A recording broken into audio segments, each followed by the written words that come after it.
నాకు కోరిక ఉంది, ప్రతి మగాడికి ఉండే కోరికే, నాకు ఆడపిల్ల ఉంటే బాగుండని.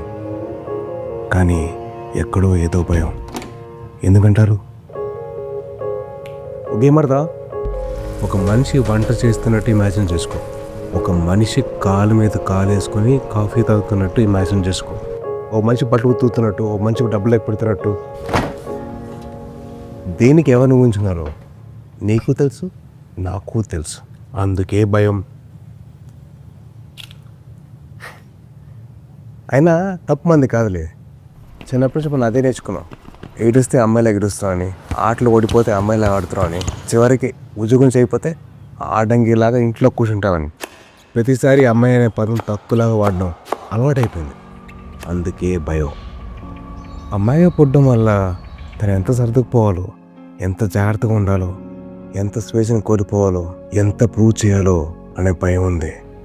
నేను ఏదో పెద్ద పెద్ద క్లైమ్స్ గురించి మాట్లాడలేదు, రోజు జరిగే చిన్న చిన్న విషయాల గురించి మాట్లాడుతున్నాను.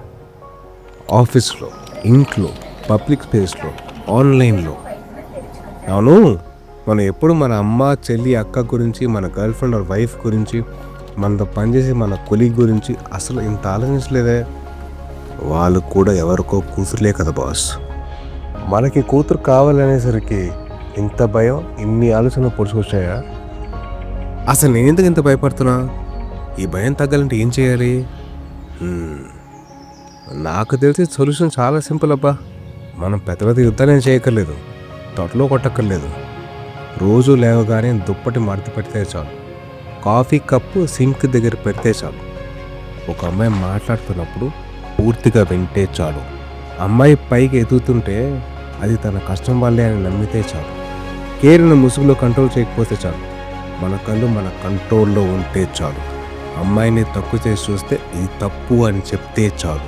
నాట్ ఆల్ మెన్ అని రాయడం కాదు, నాట్ ఆల్ మెన్ అని ప్రూవ్ చేయాలి.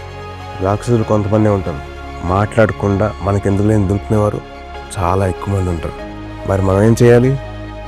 నిలబడాలి. వానర సైన్యంలాగా, మగాళ్ళలాగా నిలబడాలి. అదే మగతనం. నిలబడదాం.